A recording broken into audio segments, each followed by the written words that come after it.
moment that bell goes off on Wall Street, the business world jumps into action. Stocks get bought and sold, futures are traded, and millions of dollars change hands in a matter of seconds. But guess what? Those traders on the floor, these days, they deal only in a very small percent of buying and selling. Actually, most transactions are executed now via computers. And if you're part of the finance world, you probably already know that the bell is mostly ceremonial. Because in finance, the business day, well, it never really ends. No one was more aware of that than Jason Dennen. At one point, Jason was operations manager at a financial services firm. And from the outside, it's one of those jobs that people expect to be all about liquid lunches and teeing up at the golf course while making a lot of money. But the hard truth was, for Jason, it was more like being chained to a hamster wheel where it was a never-ending spin of overtimes and entries on a ledger gnawing away at him like 1,000 paper cuts. And like many of us who have been on a similar spinning wheel, Jason desperately looked for an escape. And like many before him, his first solution was eating and more eating. But then he started to gain weight. His health suffered. During a regular checkup, he found out not only was he 30 pounds overweight, he was pre-diabetic and had pre-hypertension. Before work took up all his time, Jason had an active lifestyle. He even participated several times in that pinnacle of endurance races, the triathlon.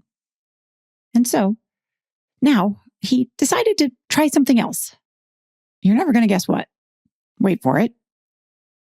Skydiving. Yes, my faithful listeners, skydiving. In several ways, skydiving fit in with Jason's can-do spirit. And so, as he did for everything he set his mind to, Jason trained and trained with the pros until he earned his license to jump off on his own. And it was exhilarating. Each jump was like a leap into freedom, like floating into forever. Until the unthinkable happened. For Jason, it was just another beautiful sunny day. He had signed on to take several jumps, and the first two were as glorious as they had always been. But on the third, as he savored that familiar joy of defying gravity, a burst of wind smashed against him, throwing him off course. Suddenly, he was hurtling down much faster than he should, and course correcting was only going to make things worse. He saw the ground fast approaching, and by the looks of it, he was headed straight for a cattle fence and the side of an airplane hangar at 30 miles per hour. He braced himself for impact. So, what happened? Well, let's hear it from the man himself, shall we? So hold on. You're in for some turbulence. Jason Dennen, today on the Gratitudeology podcast. Will you walk through the fire? Would you ride through the storm? Will you walk on a wire? Will you save me if I fall? Will you break through the madness? Set us down where we're safe. I'll be right here waiting till you find me again. Jason Dennen, welcome to the Gratitudeology podcast. Thanks for having me. Let's just take a quick little glance into who was little Jason. Yeah, so I grew up in the suburbs of New Jersey. So you were into sports as a kid? Yeah. Played all the way through high school, played a little bit of college football. So that was always, athletics was always part of my life. And going with athletics is always that challenge to be better than you are yesterday towards constant improvement. Tell me a little bit about your relation to sports and how that kind of shaped you. Yeah, I think it's part of the foundation I built for myself in terms of who I was, not just tied to the actual sports themselves, but building a work ethic and understanding that you're going to go through difficult things and you're not always going to win and you're always trying to improve yourself when you're going through a difficult time, you're always going to default to who you are, who you built yourself into. So if you built yourself into someone who gives up easily when tough times happen, well, that's what's going to happen when you get into that crisis. If you've built yourself into a person that's going to say, this is going to be really tough, but that's okay, I'm going to take a step forward and figure this out, then that's what you default to when you're in your toughest time. Overcoming tough times prepares you for one thing in life, overcoming more tough times. If you're used to being uncomfortable, yeah, and I mean that in a good way, because you're challenging yourself, you're accustomed to that. So it's not new to you when some challenge comes up in your life. You say, I felt this before, and I know I've gotten through the tough time before, and I can do it again. That's okay. And I can get through this. Having that kind of determination gave Jason a competitive edge, driving him to look for bigger challenges. He tried mountain climbing for a while, but he would finally be tested when he started participating in triathlons. I was 26, so that was the second 26. Ironman I had done. It was an Ironman triathlon, so 2.4 mile swim, 112 mile bike, and 26.2 mile marathon. So training 10 months for it, and previous to that as well. And the day is 102 degrees, and it's early June, and out in Colorado where I trained, it hadn't been hot yet. So your body's not accustomed to the heat yet. And it's supposed to only be 82 degrees this race. That's the average for that time of year in early June. And it turned out to be 102 degrees. So you're melting on the bike for the 112 mile bike. And I'm just getting sick. I'm throwing up, and eventually I get onto the run. So and I get out, so you transition and you go for your bike and you put on your run stuff, and I am completely out of it mentally. I have not enough calories. I'm just like, I have no idea how I'm going to finish this 26.2 mile run. And I start going out of the transition zone where you put your shoes on. And I'm so out of it, I don't know what direction to turn to start the course. And I'm trying to look for an arrow. Usually there's some arrow that tells you which direction to start the run course, because it's not obvious, because it kind of curls around. And I just start running in a direction, and I'm just like, I hope I didn't pick the wrong direction, because if I picked it, it'll be so debilitating that I'm not sure I'm going to finish. So I realized about 2 miles into it, I'm actually going the right direction. My body's completely depleted, and I'm dry heaving on the side of the road. And I just said, don't worry about 26.2 miles. Just get to the first 6.2 miles, so a quarter of the way in. Just figure out how to get there. And I'm continuing throwing up. I'm bleeding. I can't take water down. I can't eat. And I kept on doing that. I got to 6.2 miles, and I said, okay, you got here. I still don't know if I can finish it, because I feel horrible. My body feels like it's shutting down. I was like, okay, let's just get to the next 6.2 miles. And I kept on doing that the entire race. Worst race I did time-wise. I just said, I'm not giving up today. Today is not the day to give up. I'm just keep pressing. And I got finished with that. And I don't know how I ended up where I was, but I was on my knees, and I was yelling for my girlfriend at the time.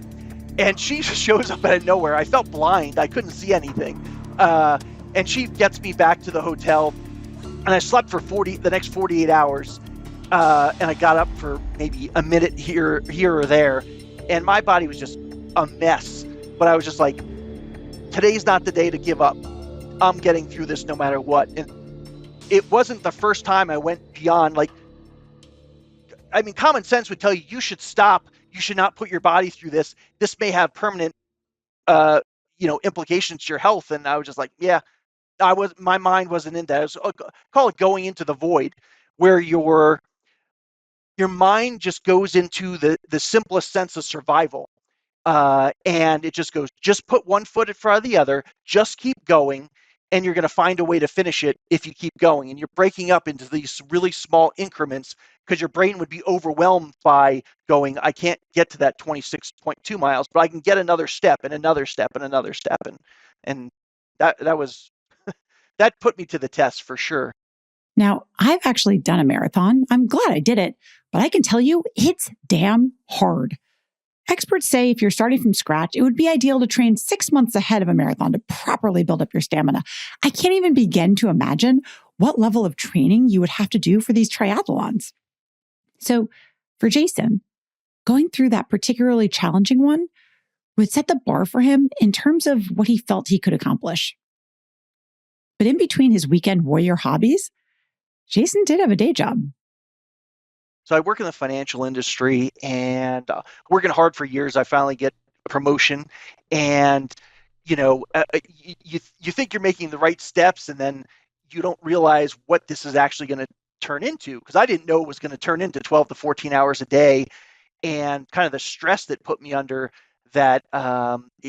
It really tested me, because there were nights I would wake up almost every night at like 3 a.m. after a couple hours of sleep, just stare at the ceiling and go, I'm not sure how I'm going to get through all the tasks I have tomorrow.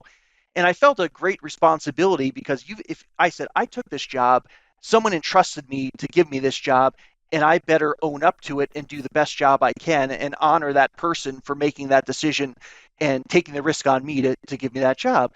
So I think I'm very good at, I always say the worst part about my personality and the best part of my personality or trait is the same thing. And that's like, I can put my head down and get anything done. And I'm just like, I can plow through this and I can get it done. Project after project after project, deadline after deadline after deadline. It was just a constant nonstop. And I wasn't taking vacation days. I wasn't, you wake up, you're directly to the office. By the time you get home and you eat food, and you're just like maybe an hour to try to unwind before it's time to go to sleep and do the same thing over and over again. And a lot of times it went into 6 days a week, sometimes even went into 7 days a week. And it just never, it was just like, it almost felt like you were, was handcuffed to a treadmill, where if you stopped, you're going to get dragged by your arm, and you're just like trying to keep up, and it's a full sprint all the time. And it was almost like I was scared to stop, because I didn't know if I took a day off or time off that I was going to be able to go at that pace again. Yeah, I kept on pushing through. I kept on putting one foot in the other.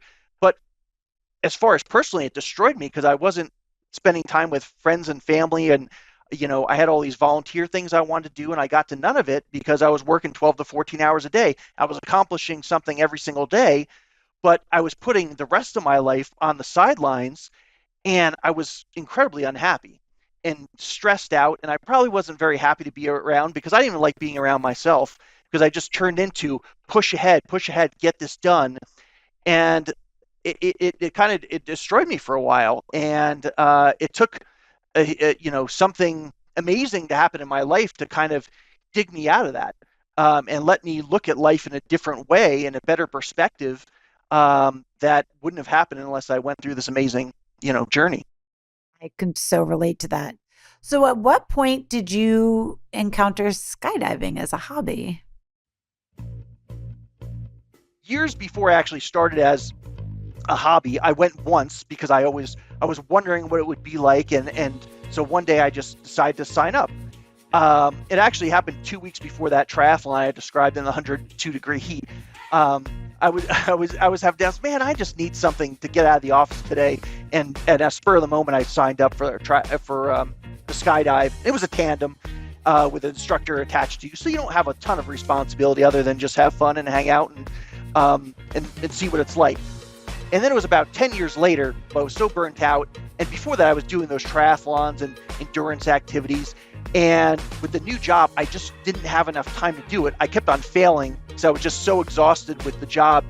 And I needed some sort of escape from the everyday stress.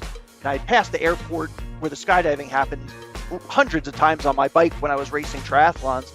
And I saw it one day. I was like, man, I need something that I can do that could take my mind away from work, but I don't have to put in all this training with running and biking and swimming and all this. So I was like, maybe I should go skydiving. And I remembered back to 10 years earlier, and I decided, I was like, all right, well, how do you even, I started researching and figure out how do you even get a skydiving license. And a couple months later, I just signed up and decided to join the course and figure out how to get a skydiving license. So it was really an escape.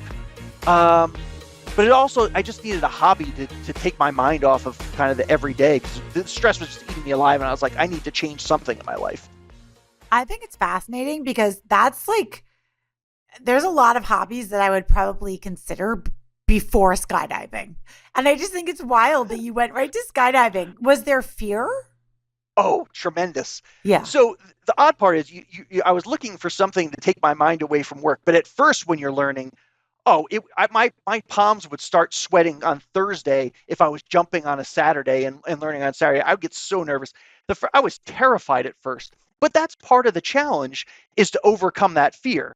Because, fear can either protect you or keep you away from doing something that you're capable of, but fear overcomes you and you don't try to overcome the fear. So it was a challenge, because I think there's a big difference between saying you could do something and actually going out and doing it. And looking at that, I questioned myself. I was like, well, can I get up in that plane? Can I do all the things I need to do to safely get to the ground, deploy the parachute, fly the parachute? There's all these challenges involved, and it made me nervous. And sometimes that feeling in my stomach that made me nervous was the impetus or the reason I started a lot of things, like climbing mountains, triathlon. I wasn't sure I could do it, and I wanted to figure out if I could or not. Fascinating. So when you first went, walk me through how it works, because I've never been skydiving. So you take about a 4-hour course where they teach you all the basics. And then your first few jumps, you have 2 instructors. So you're jumping by yourself. You're not attached to anyone. And they grab your leg loop and they jump out. And their job is really to make sure your parachute deploys in case you get so overwhelmed and it's your first few times. So they don't know how you're going to react if you jump out before you're supposed to jump out, or whatever the case would be. They're really good flyers, so they're probably going to catch up to you, but there's a possibility they won't.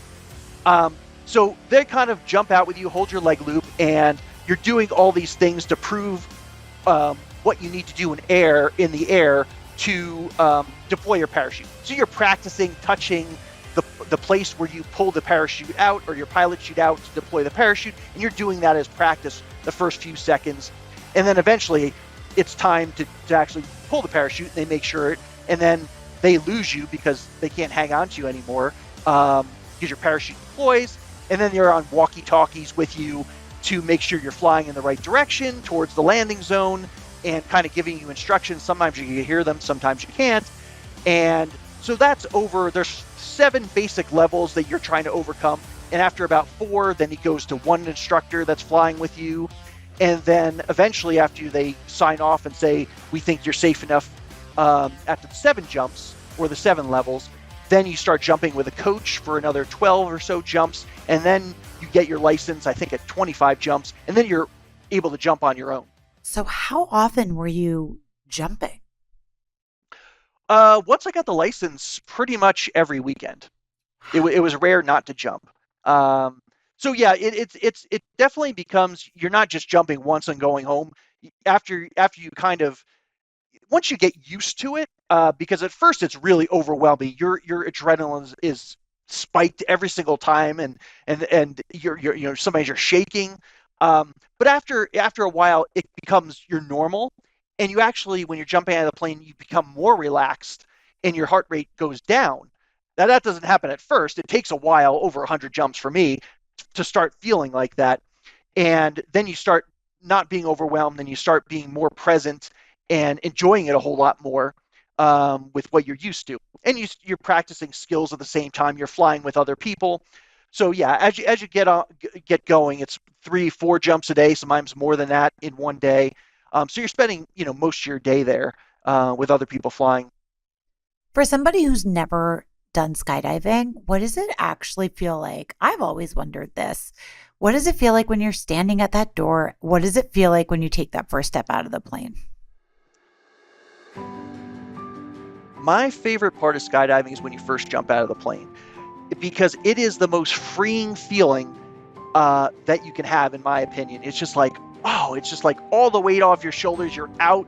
There's no going back in. Plane just flew past you. And so it's a really freeing feeling. I love that. Especially the first 10 seconds is my favorite. You're accelerating for the first 10 seconds, and then it almost feels like you're floating on air.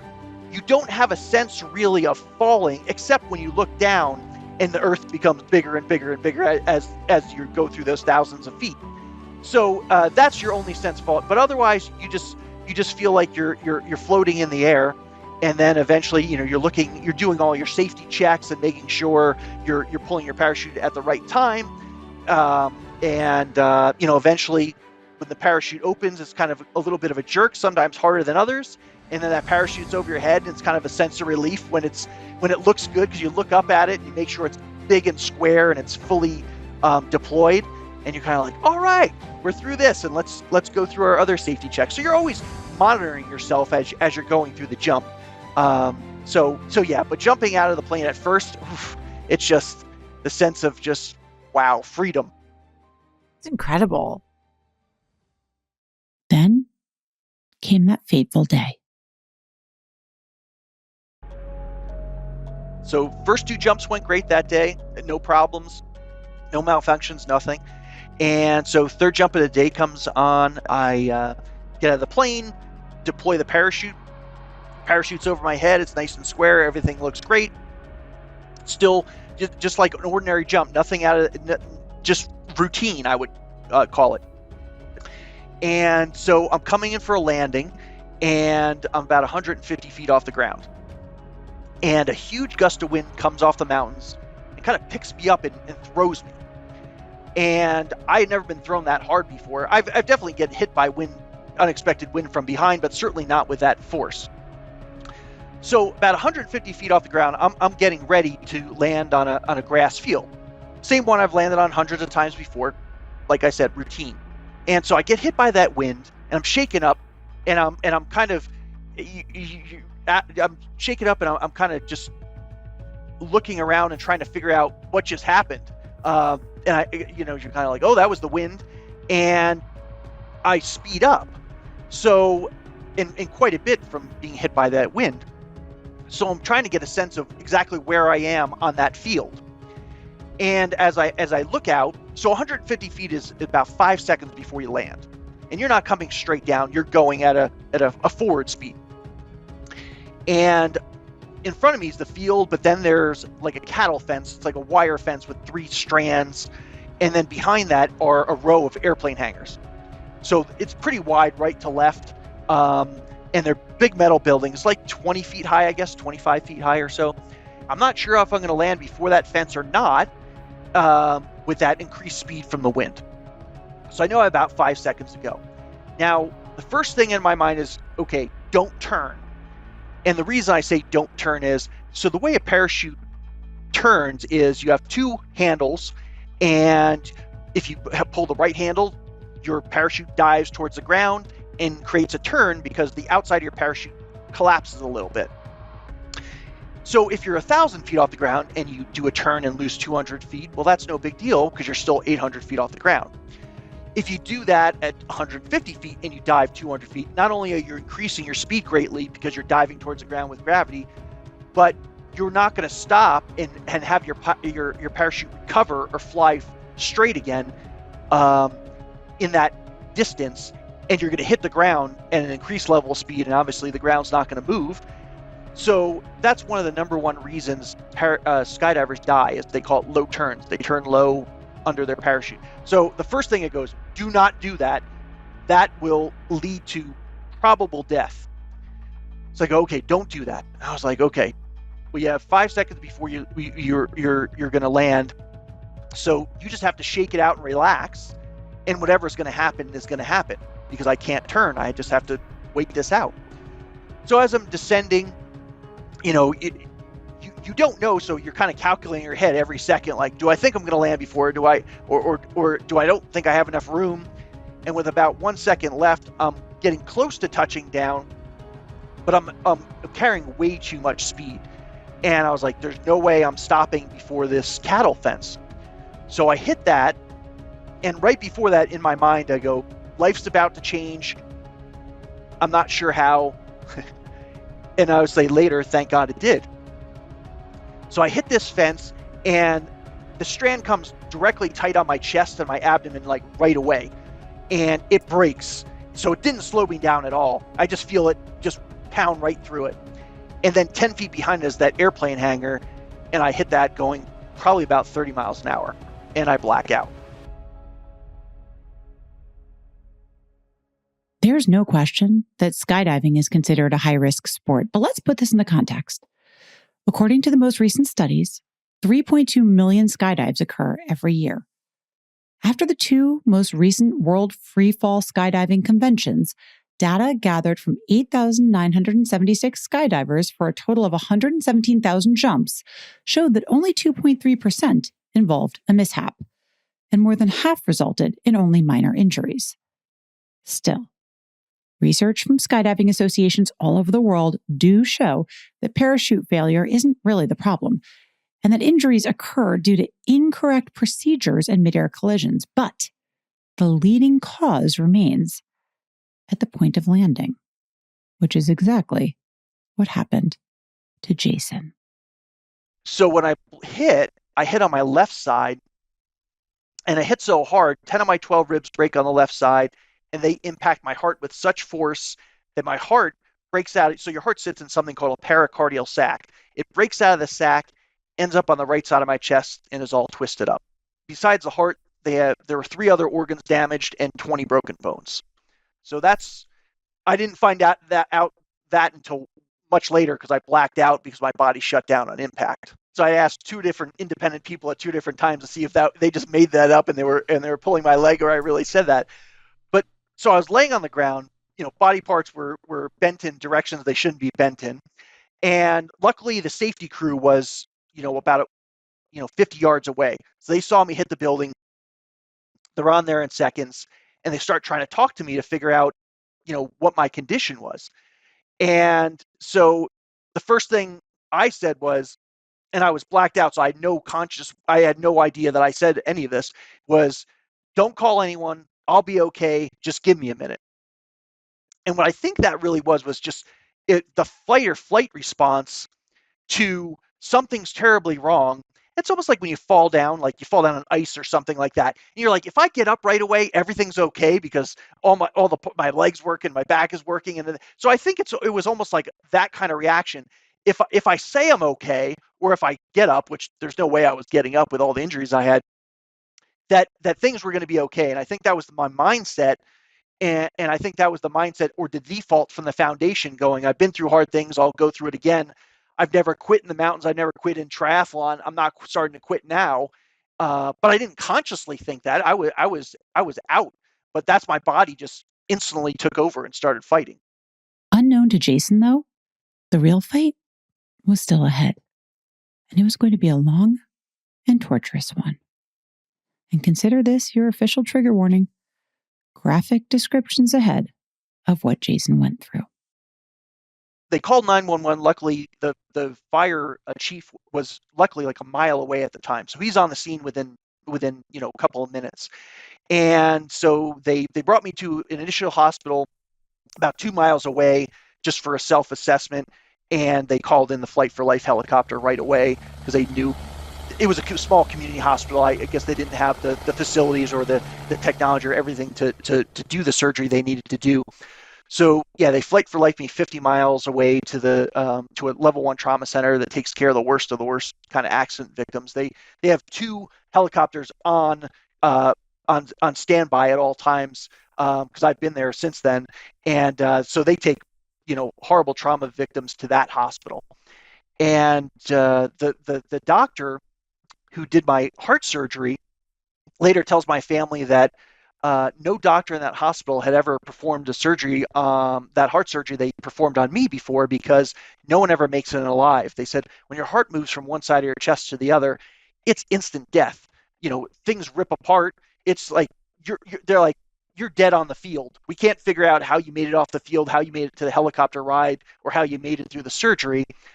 And the doctor said, I knew how to do it because of my textbooks in medical school, but this is the first time I had done it. So they couldn't figure out how I lived to make it to the hospital for the surgery. When the doctor tells you there's no way you should be alive, and what happened to you, it kind of sinks into as like, wow, this is beyond an amazing miracle. So they would ask them like, well, what does he do, and what does, we can't figure out how he's alive, and tell us more about him and what he does in his hobby times and with triathlons and climbing mountains and things like that, to try to piece together how my bones didn't just go through my heart and kill me that way. And they had a hard time trying to figure that out. But yeah, so for 3 days they don't close up my chest because they saw it through my sternum. And then besides that, lungs were collapsed, spleen was lacerated, colon had to be put back into place, diaphragm was ruptured. So for the first 3 days, they didn't know the heart worked, so they wanted to test it before they closed me up, because if they need to get back in there right away, they didn't want to unwire my sternum and all that. So after 3 days, they decided, okay, the heart works, he's going to live. And then they started working on the rest of my body, which was 20 broken bones. So they induced me into a coma during that time. How did they leave your chest cavity open? That seems insane. Yeah, so it's wired closed when they put your sternum back together. As one of my friends described, who was my first person on the scene at the hospital. My parents and family are on the East Coast, so they had to fly in. And the way she described it was, the nurse came in and was talking to her and said, basically, hospital-grade saran wrap was on my chest. And did she want to look at my internal organs, because you could look through and see them if you really wanted to? And my friend was like, no. She was so overwhelmed by, obviously the shocking news of, Jason's in a coma, and she was sitting there. It was enough for her to sit there.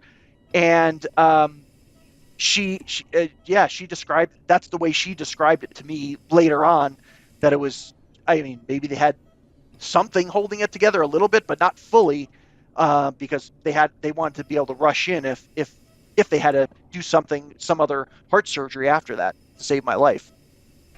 Wow. That's shocking. That's all I can say about that. So you had 20 broken bones. What was the tally? What else? Yeah, 20 broken bones, 4 organs, concussion. Yeah, that's pretty good. That's a good roster. That's not bad. I can't beat that. How long were you in the hospital? 3.5 months. For pretty much 10 weeks, I wasn't able to move because my pelvis was broken, in my leg and in my upper body as well. But I couldn't put any weight on my legs because they were scared that I would re-break my pelvis, because it was broken in the front and the back, along with my femur. So the only thing really that I could move myself was my hand. And that had a broken wrist, but I was able to use my hand enough to feed myself. But everything else was kind of in cast and couldn't move. So it's things you take for granted in life, as far as self-care and being able to walk or taking care of yourself. You fully value, or when you're humbled. After first couple of days I was laying there, I was in a mindset, and you're not fully clear at first. You're not, it's like you don't wake up in yourself already because of all the medication putting you in that coma. But at first they're like, you need to allow, the hospital folks was like, you need to allow us to help you. You can't do all this on yourself, or by yourself. And I finally was like, okay, I need help. Because I always prided myself in being very independent and taking care of my own issues and problems. But I needed other people to help me at that point. There was no other choice, and the people that took care of me were incredible. All throughout the process, whether I was in the hospital, when I was doing rehabilitation outside the hospital. But I had to let other people help me because I couldn't do anything for yourselves. And just, the littlest thing you take for granted is like you stop taking it for granted after you go through and laying in the hospital for that long, when you can't do anything by yourself. So yeah, it's a humbling experience to go through that. So who was there with you in the hospital?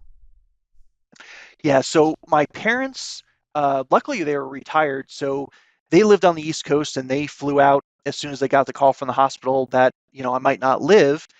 And they were able to stay with me for the entire time in the hospital.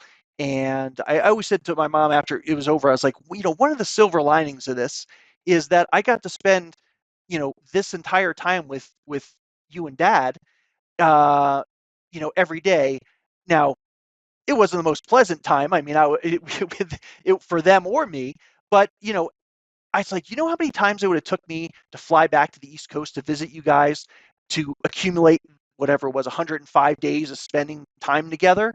And so that was really one of the silver. I was like, I got to spend 105 days with you guys in a row, and that would have never happened unless I got hurt. So that I always was looking for those kind of silver linings and amazing time. And my mom passed away about 2.5 years ago. I didn't know it was going to be closer to the end of her life. We got to spend a lot of time together, and that was amazing. When I first woke up from that coma, the first thing he said, you're really dehydrated. You need something to drink. And my dad picked up this cup and it had a straw and he put it in my mouth, and I drank it. And I said, what is that? That is the best thing I have ever tasted in my entire life. And yeah, I actually got him to laugh when I said that. I said, what is that? He said, that's water. And it's your body's so deprived that it makes things taste so much better than plain water would ever taste. I was just like, that's water. I was like, but the funny thing is, so that also goes back to something when I'm laying there in my body and I'm kind of in shock. Drinking that water brought me back to another experience in my life, which made me have comfort. When I first moved out to Colorado, I was by myself. It was the first big mountain I was taking on by myself. It's near winter, and it was much bigger and took much longer than I thought it was. And it turned out that I summited the mountain. On the way down, it was below zero. No sleeping bag, no tent, no nothing, because I thought I was going to be able to go much faster, and you don't want to put extra weight on you.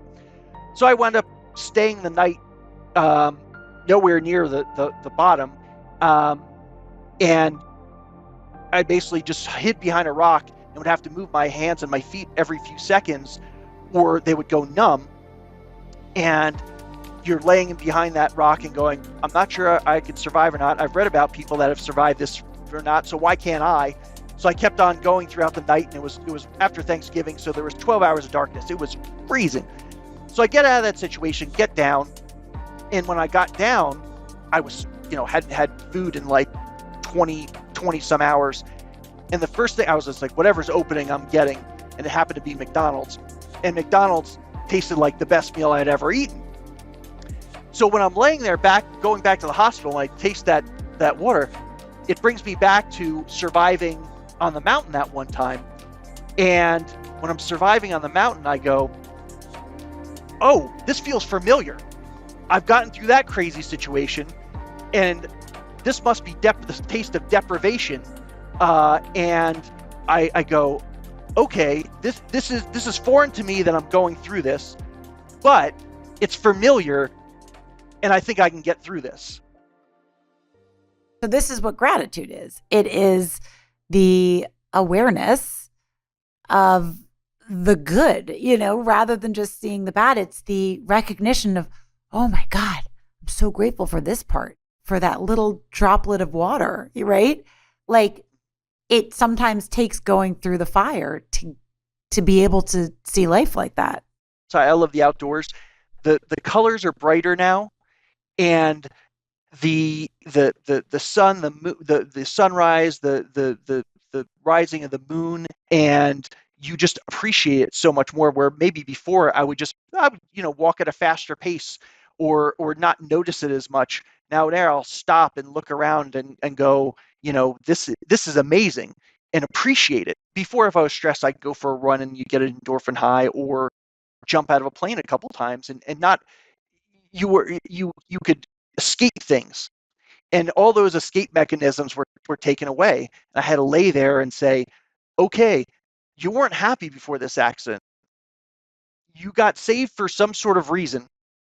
And what are you going to do with this? And how are you going to become better from this experience? And it was the best thing I ever went through, but it was the most difficult thing I ever went through, laying in that bed, because it's just 24 hours of beating yourself up and going like, exploring every relationship you had ever been in, every whether it's family or romantic relationship or whatever it is, and going like, how could I have been better? Where did I fall short? And I'm the kind of person that concentrates on where you fall short. I wasn't patting myself on the back for anything. I was like, you fell short here. You could have been better here. You could have been more present in your life when you were with people. Because during that, especially during that, really stressful time, I look back and you go, I wasn't really present when I was with people because I was always thinking of something else that I'm stressed about, and you're not honoring the people you're with. You're just you weren't even spending time with the people in the way you should have been. And you start playing that record over and over and over again and start beating myself up until I hit a bottom. Because I knew you had to hit a bottom before I was going to build myself up again and become better than I was before. So there, and also during that time, there was a tremendous amount of guilt I was going through because, I'm like, I can't believe I put my family through this. Ultimately, you could say, well, it was the wind, but I'm the one who decided to jump out of that airplane all those hundreds of times, and I got hurt. And I can't imagine what it must have been like for my parents to hear, your you know your son might not live and you need to fly out to Denver right away, or when they walked in and saw me in the coma for the first time and I'm just broken and there's a breathing tube down my throat. I can't even really imagine. Um, but I did that to him. It's my fault. And they're sitting next to me and, you know, not leaving my side, but at the same time, you're just like, sometimes I can't look at them because they never blamed me for any of that. There was never a blame. They just were happy you're alive and we're gonna help you get through this. So I was incredibly lucky how amazing they were to me, but it wasn't a surprise that they acted like that. But Of course, I'm sure your family is incredible. So at what point did you decide you needed something to shoot for?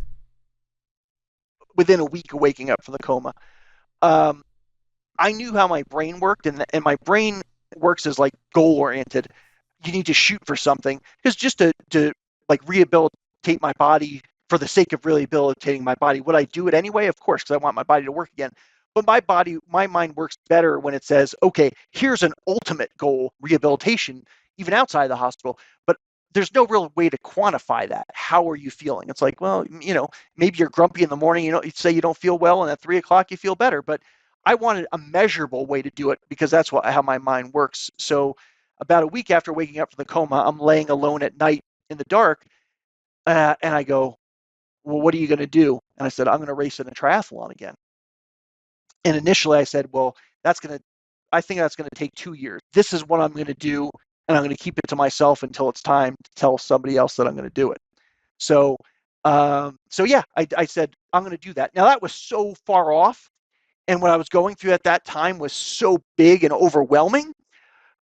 But I was like, eventually I'll get there. But this is the standard. If I could do a triathlon, that means my upper body works, my lower body works, my heart works, lungs, everything has to work because you have to use every part of your body to do it. So that was my rationale with the triathlon. My doctors initially, I never told them I was going to do triathlon, but when I got cleared for the first time to be able to put weight on my legs, so this is about the 3-month mark, and because they predicted I was going home in a wheelchair, because I told them 3 days into the fourth hospital I was in, the rehab hospital, they never tell me what my goal is. So 3 days after getting there, I said, well, you never told me what my goal is before I get out of the hospital. And they look at me kind of puzzled, and I said, I'm walking out of here on the last day. And they're just like, yeah, we're preparing you to go home in a wheelchair. And I saw these looks on like, you are out of your mind if you think you're walking out here. They didn't have to say it. I saw it on their face. Now, looking back, I could see why they thought I was a lunatic, because the first day I'm in this rehab hospital, they're transferring me from my bed to my wheelchair. And they asked me to sit up. And I couldn't sit up. I wasn't strong enough. And then they asked me to roll to my side. And I'm not strong enough to roll to my side. So they really had to drag me into the wheelchair. And then they asked me to push the wheelchair. And at this point, the cast had been off my arms for 3 or 4 days. So they were super weak. And this is about, 2.5 months after the accident. So I couldn't move for 2.5 months. So you lose all your muscle. Everything's gone. It's just skin hanging off bone. So they say, push the wheelchair to breakfast. Let's just see what you can do. And the room's about 20 feet wide, and I only can make it about 10 feet across the room, pushing myself because my arms are so weak. And they take the wheelchair from behind. I never quit, but they said, if we let you keep pushing at this rate, you'll never get to breakfast because breakfast only lasts an hour and you're never going to get there. So they keep pushing me. And so they knew I was going to try to walk out of there. Now, I think they totally forgot that because I was they thought it was such a crazy idea that I was going to walk out of there. But about 5 weeks or so later, I go for an x-ray on my legs. So you only can do x-rays every 4 weeks. And at this point, the hospitals or the medical insurance is only going to pay for me to stay for so long. And if I didn't get good results on the x-rays and try to be able to put some weight on my legs, I was going to go home in a wheelchair.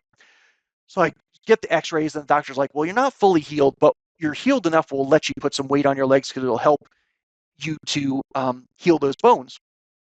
So I go back to the hospital and they say, are you ready? Do you think you want to walk today? I was like, I'm ready to walk right now. I don't want to wait till the rest of the day. So they bring me by myself in this big empty room for the rehabilitation at lunch. And they said, all right, now it's time. And I shimmied to the end and I put my feet on the ground and I'm like pushing as hard as I possibly can. And my legs are shaking out of control after 3 months of not being able to put any weight on my legs, my pelvis being broken, and my femur. And I'm able to push myself up, and then I'm able to walk. It's about 8 feet long. There's parallel bars here between to try to steady yourself if you need them. And I walk to the end of the 8 feet. And they have me do it twice, and they start bringing me back to the room because they're like, we only could let you do so much in one day because you haven't walked in 3 months. So the person that's pushing me back in my wheelchair to my room, she's like, Jason, I thought you were going to be celebrating walking for the first time. She's like, I've been doing this for 15 years. I've never seen anybody with as many injuries as you had, bedridden as long as you have, just get up and walk like you did. But I was less impressed with myself. I was like, I didn't walk really well. I said to her, I was like, but remember, the goal is not to walk a few steps. The goal is to walk out of this hospital on the last day. A week went by. I walked all the way out of the hospital and all the way back to my car with the assistance of crutches, but I did it on my own without help. When I went to that doctor and they gave me clearance for the first time, my first question to them after they said, you'll be able to try to walk today, was how many more months before I can run? And the doctor choked on his coffee and was like, run? He's like, I'm the guy who did surgery on you. He goes, I don't think you really understand the extent of your injuries. You're probably never going to run again. It'll be too painful. So that was leading. He didn't know I had the goal to do the triathlon. But so I looked at him and I was like, I kept it to myself. I said, okay, we'll see. And then 3 months later, I got more x-rays. And at this point, I'm out of the hospital. So this is about 6 months after the accident or so. And it's a different doctor giving me x-rays to check if my legs are fully healed. At that point, he said they're fully healed. And I said, well, what do you think about me walking or running when I get home? And he said, what do you mean running? Because he saw me walk into his office and I'm huge limp. I had more surgeries on my elbow. So my left arm is like 3 times the size of the other arm. I look terrible. And he's like, what do you mean run? I was like, well, you said my legs are healed. Does that mean I can go and run? And I didn't tell him what the other doctor said 3 months earlier. I conveniently left that out. And he goes, I was like, well, can I break myself further if I try to run? And he goes, no, I'm not sure it's a great idea to try to run, but I said, but it's not a no. He said, no, it's not a no. So I said, so I got home that day and I put running shoes on, and it wasn't quite a run, but it was better than a walk. It's more like a waddle is what I call it. But I made it 50 feet. And then I go the next day, I'm going 100 feet. And then about a month after that, I had been running for about a month, and I'm talking to my mom, and no one ever let me in on how long recovery should take. And to be honest, I was scared to talk about, to be like, what is possible to recover from?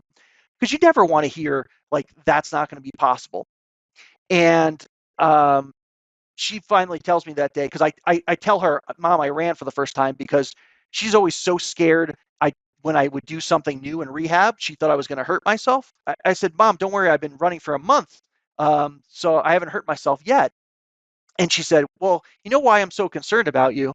She said, they told a week after you woke up from the coma, they took your dad and I aside and said that Jason's not going to walk for at least, 6 months, maybe more.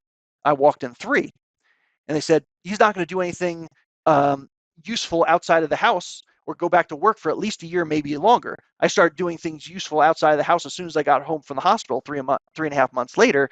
And, so on that day I said, I thought about the race, because the race at first was like 2 years away. And then I'm like, wait a minute. If I'm doing everything twice as fast as anyone possibly predicted, and they said I would never run, I'm already running a little bit. I was like, I'm signing up for a race this year. I'm not waiting 2 years. I'm going to do it this year.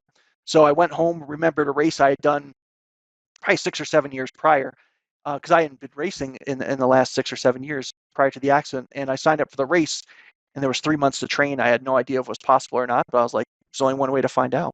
This particular race was a 0.9 mile swim, 30 miles on the bike, and 6.2 mile run.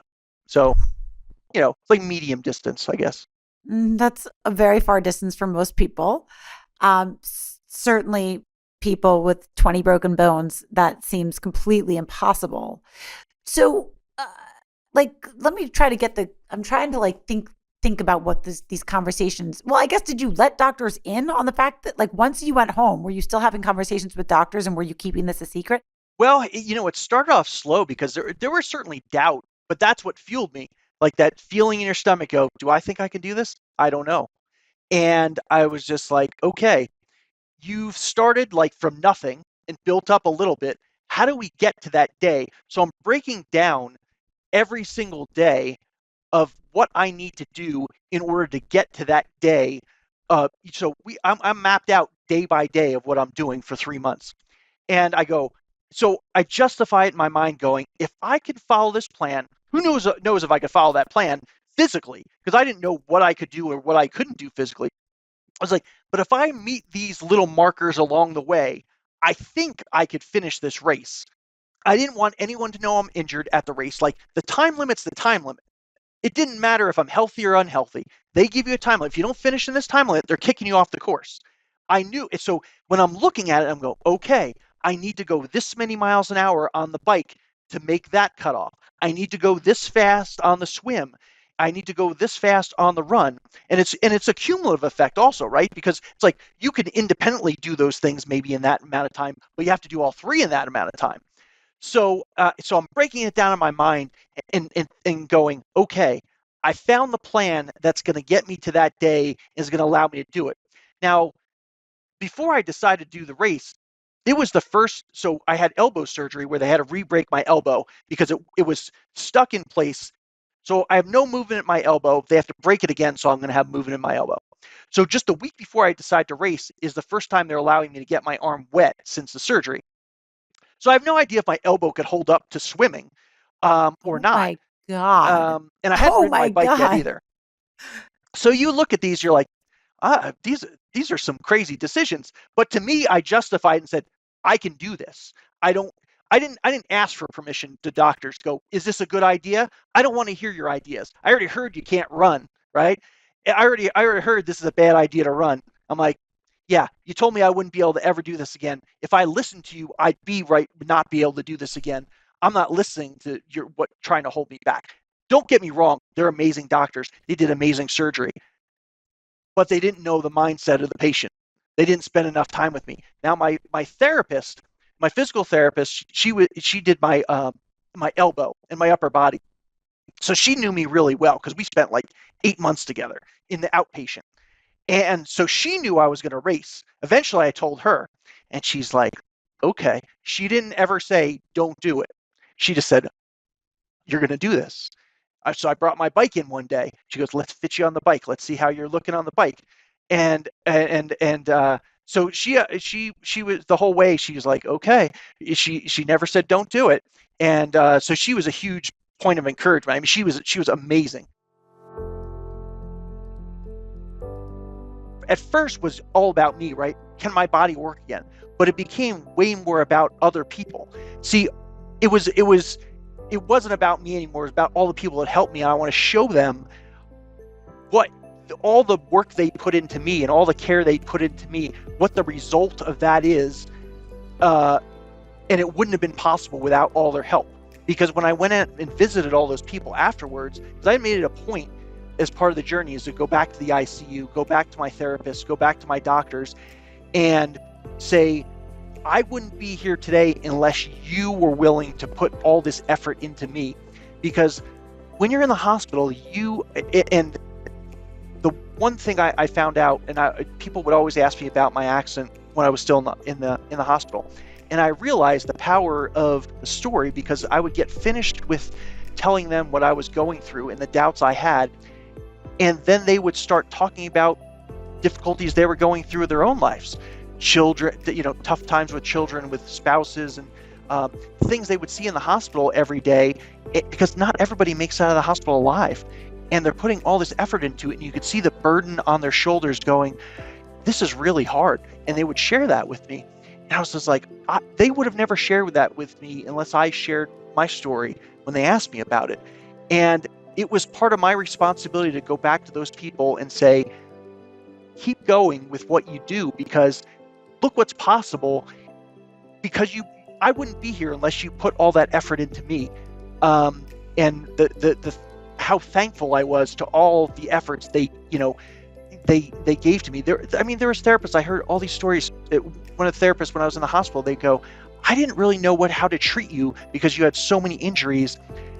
I went home and had to look at my physical therapy book from school to try to put things together. And I'm thinking to myself, you worked 12-hour shifts at this hospital, and you went home and cracked your book so you could help me. And I was so overwhelmed by, I knew amazing people worked in hospitals, but until you're in there yourself, you kind of don't understand, the gift given to me by all of these people and how much they're rooting for you to get through this, and how excited they were, when you would progress. And I want to pay them back in some way. One of the ways Jason does that is sharing his traumatic experience and journey in his book, 8 Days Till Sunrise. It's a must-read reevaluation of life and finding strength when things are at their bleakest. And the whole purpose of the book is really to help other people going through tough times, because there's things that in our life sometimes we're so overwhelmed by, and oftentimes we don't give ourselves the credit with the strength we have inside. It's a lot of times easier to point at someone else, say they have strength that I don't have. You look at someone else who's accomplished something, and you don't want to give yourself the credit to say, I can do something amazing. And going through this journey, you want to give something back to someone else, and you find a purpose. And really, through the journey, I found purpose. It was sharing your story and listening to other people's story. I learned that the story of what I went through is a gift, because I wouldn't be able to connect to people in the same way unless I was willing to put it out there. And people are so much more willing to share what they're going through when you're willing to be vulnerable with them. And so the whole book is just really about how I got through this and how I can help other people getting through that toughest time. At first I was like, people would say, you should write a book. I said, I have no interest in writing a book if it's about me, but if it's about helping other people. And what I found out on the journey, that's what it was going to be about, was the reason I said, okay, I will write a book about that. It was hard to write because I would get done every day of writing, and it took me a while to understand that I was exhausted and I was depressed when I'd finish it. And then after a couple of weeks, I go, yeah, that's because you're reliving the darkest, toughest time in your own life every single day by doing this. But I go, if I could help at least one person by doing this, it's all worth it. And that's really what the book's about. It's about the journey, and I would say it's not really about skydiving. It's really not about triathlon. It's all about everything else on the journey, and those are just signposts and pieces of things that woke me up with a skydive to think about life in a way I wasn't thinking about, and I was hiding away from the realities of my life, and that I wasn't happy. And it became so much more than just racing a triathlon, because it became more than just about me. It became about all the people along the journey. So it was all about the struggle along the way, and kind of how I got through it, and what I did with I guess what you would call unfortunate, but I always say it's the best thing that ever happened in my life, and I don't know where I would be today unless I went through the crash. And so it was a complete gift to me. So that's really what the book's about. It's about something unexpected happened in your life, and like, how do you get back from that? If there's one thing you could tell people that you've learned about gratitude, what might it be?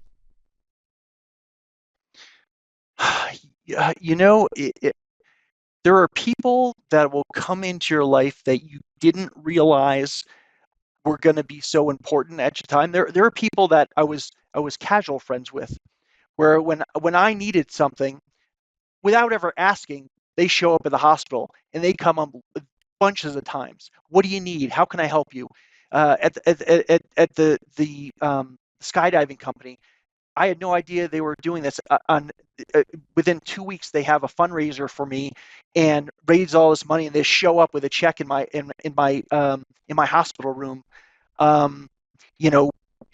People are amazing, and when they see they can make, I was like, when they see they can make your life better, like how many people just came out of nowhere, and somebody's like, oh man, I don't deserve this. I don't deserve all this amazing care from these people.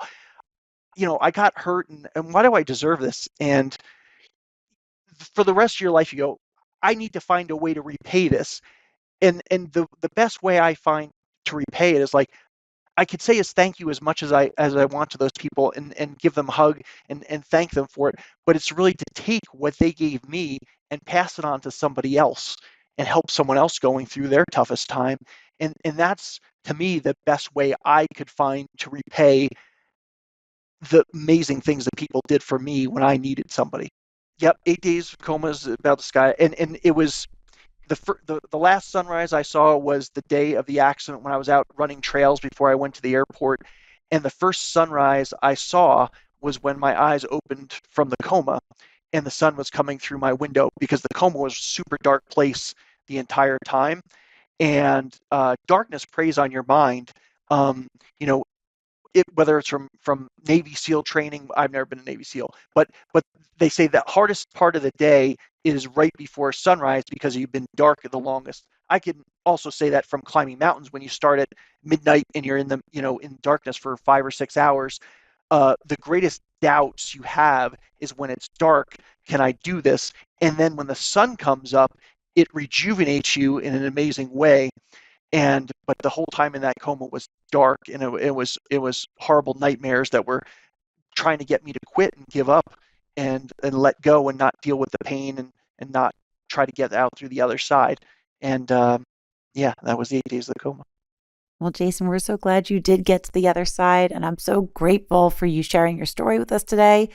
And this was incredible. So thank you. Thank you so much for having me on. Thank you for letting me share my message of hope. You have to go out and find your own limits, and listening to other people trying to create your limits is never going to allow you to do that unless you strike out on your own and test. And sometimes you're going to fail, but unless you're willing to fail, you're never going to succeed. He was told he couldn't have survived that accident. He did. He was told he wouldn't be able to run again.